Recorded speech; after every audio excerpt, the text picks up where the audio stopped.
What in the blazing inferno of absolutely nothing are you doing? It's Christmas time. Yeah, I know that, but what the hell are you doing? What toxins are you injecting into your system? Your liver's going to implode, or your piss is going to turn cancerous. Eggnog and coffee. I mean, does the eggnog have whiskey in it or something? Or, wait a minute, where'd you get this stuff anyways? Hey, pumpkin. Hey, how are you doing? That's not how intoxicated people talk.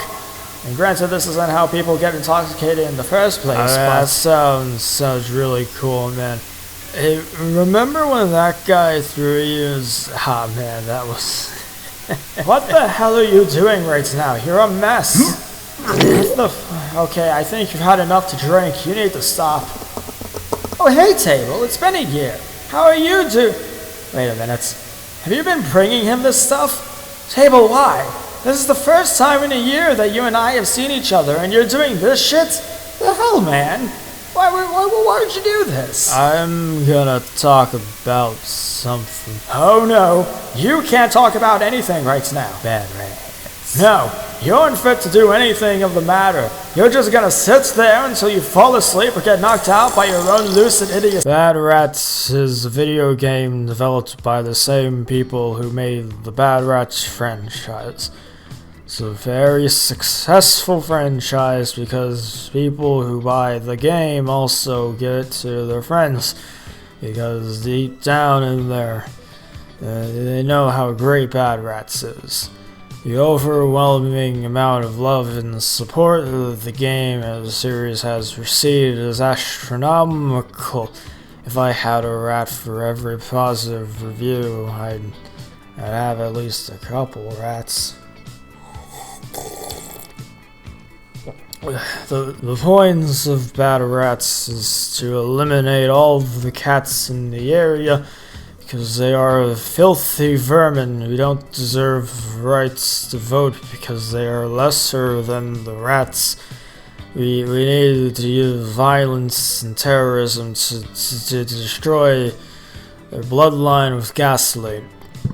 The graphics are so photorealistic that if I were to stick my hand out just far enough, I could strangle all the cats I could find and give go to all the rats, especially the fat one, because he looks like he enjoys cheese. Okay, so this level is pretty cool. So the bulldozer rat is pushing the wrecking ball. That's all he does. There's nothing else to this level. Oh fuck, what is the missile rat doing? Oh fuck, his cat is dead. Smoking rat is the best dancer. He knows the caramel guy, the camel. He knows the Campbell guy. That guy is yeah. The music really makes me feel like an intellectual. Can tell my brain is evolving past its limits. It's being pushed against my cranium for all the ways I could eviscerate the cats. The cannon cat will never let us down. See, he's the best.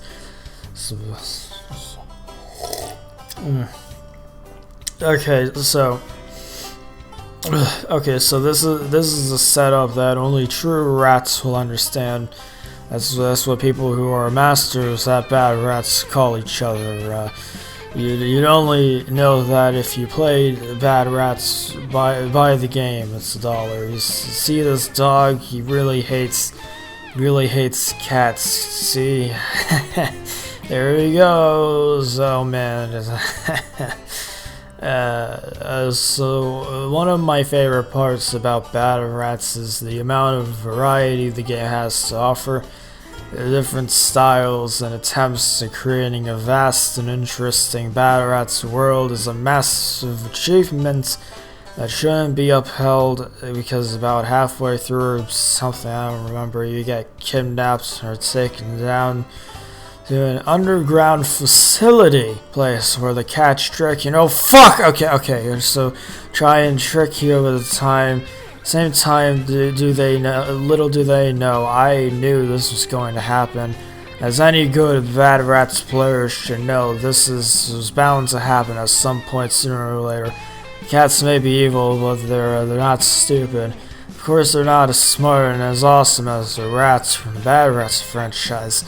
Anyway, so this is the cat's owner. He really hates us just like we hate the cats. We can just run away, but yeah. So he tries to kill you for a while by using orange juice with pulp and bombs, but he's a failure. Thankfully, he didn't notice I found my way into his secret lair, and how he really hates modern fashion. So yeah, after opening the vortex in space, the cat's owner dies. But while in space, the rats get this amazing idea to start a rocket program to blow up the cats. Fortunately, the plan didn't work out that well. The fuel tank wasn't completely full. There weren't any rats on the ship. There was a little windy out that day, and there was a solar flare that shone through the windows. It wasn't anyone's specifically anyone's fault. This was the rats' first time flying a ship. Bad Rats 2 was made 72 years after the initial release of Bad Rats First. The game is mostly the same, except they somehow turned photorealistic into photo hygienic, much like the last time you kill the cats with many destructible devices, like a wrecking ball, TNT, fireworks, a mini nuke. At one point, they spit out their own grenade vomits in a microwave. There was one minor error that unfortunately spoiled the game a bit for me, but it's still a masterpiece. There was this one, when I tried placing down the Bad Rat sticks, I tried to rotate it, but my game crashed. But thankfully, when I reloaded, I was put in the underground metro. I think this was like halfway through the game, but yeah. And the cat boss came up to their rat wearing a hat and stole their primitive clock. I then had to run around the place and collect more of the glass jars filled with sand and deliver it back to the cat lady boss bitch. At the end, I tried to steal it back, but she got really pissed and started firing rockets. But they were really ineffective. This section of the game was pretty fun, I must admit. If it's not a little confusing to traverse around, but it doesn't really mind. Kind of reminds me of that one level from A Hat in Time where you traverse the mountaintop, which was okay, I guess. The Bad Rats came out a couple of years before A Hat in Time was released, so this can only lead me to believe the Bad Rats was the inspiration for A Hat in Time's existence. So that's the only real reason why I think that the Hat in Time is so great. I mean, they obviously got the time rift idea from the Cat's Evil Roomba factory, where they make Roombas that explode. Also, as part of the game, had customizable cosmetics you can put on your rat, which is pretty fun, I guess. It's the only section like this. I guess. Hold on, let me quickly sober up a second. Let me just quickly go through them now. Okay. This is my aesthetic. I require honey. It's so toasty warm. It's a beautiful new day. Hey! Crack a cold one open, it's soda time! What are you looking at? This thing's like coffee and eggnog went really well together. I'm sorry, but I'm too good for you. Perish, young mortal! This rat is a furry. Welcome to Diners, Drive-Ins, and Dives. Yeah, this one's cool. Yes, hello, I am Childburger. Say hello to mother. This is my rock. Berry time, it's berry time. Oh yeah, it's berry time. Hey, you like pizza? It's a pizza time. Welcome to the green world. Everything is green. I'm better than you. I'm better than you. I'm better than you. I'm better than you. So yeah, this was the machine that birthed me from this world. Instagram. I wear these type of hats. I play baseball. I have a bat. Yes, hello, I am Childburger. Look what I can do. Whoa, look at that go. Yes, I understand this. I'm an intellectual. Yeah. I have a bat. Anyways, at the end of the metro section, the evil cat boss lady runs away and you have to find her, but in doing so, the cat militia try and stop you for some reason. Their weapons of mass destruction are on tempo beats. It's really noticeable though when you have to do things not die, so I don't know why they chose to do that. Music's pretty good though. So anyways, after escaping the fudge, you go to this haunted house where the dead skeleton of the cat's owner from the previous game landed up after being sucked out into space. He invites you into his home only for him to lock you inside his house. How you open the door from the inside to let you in, I'll never know.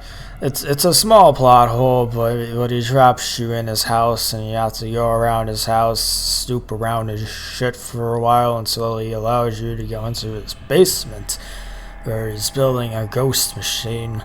This all makes sense, trust me. After looking through more of his shit and having some shrinking soup or something, you figure out that the boss cat was dead all along, and needed to be combined with the other ghosts and the skeleton of the dead cat's owner. That guy transformates into a ghost skeleton.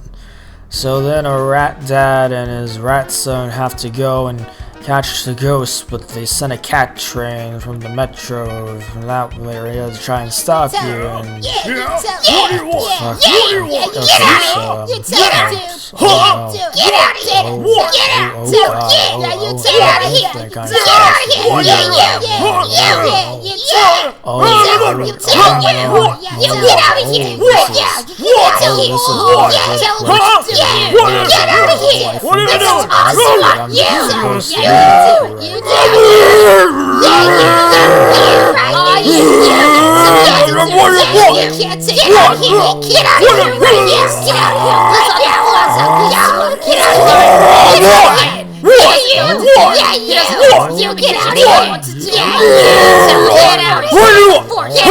Back at the secret HQ, the rats teamed up with the rabbits to try and overthrow the enemy of our enemies, the cats.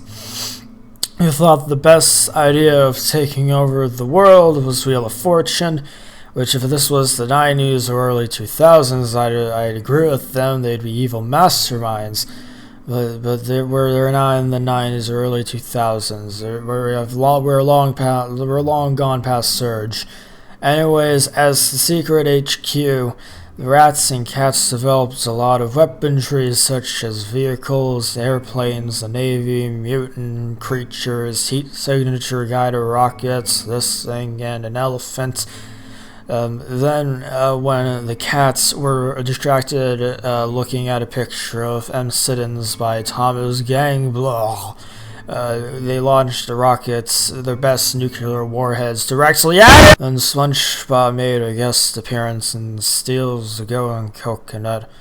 Surprised the Bad Rats team couldn't get the rights. Nickelodeon's Golden Child is...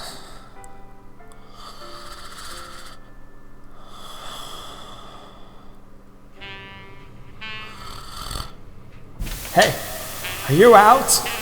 Did you drink too much? Hello? Well, I don't know what this sequence of events was supposed to be quite honest with you, but it looks like I'll have to do the outro. Merry Christmas, everybody, and have a Happy New Year. Table, kick that radio or something. We wish you a Merry Christmas, we wish you a Merry Christmas, we wish you a Merry Christmas and a Happy New Year. We wish you a Merry Christmas, we wish you a Merry Christmas, we wish you a Merry Christmas and a Happy New Year. Good tidings we bring for you and your kin. We wish you a Merry Christmas and a Happy New Year. We wish you a Merry Christmas, we wish you a Merry Christmas. Merry Christmas, yes, and a Happy New Year. Spring some figgy pudding, because this isn't the right song. What is this? This isn't the right table. You kicked the wrong. This isn't the right. This is the different song. What are you doing? Table, this is the wrong version of the song. Yeah, whatever.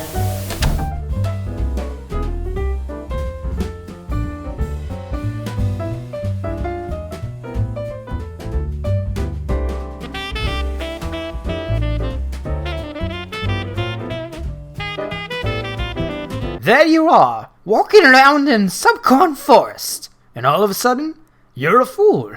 You didn't ask for this, you didn't choose this, yet there it is, and it's treated no differently than being a pecked neck.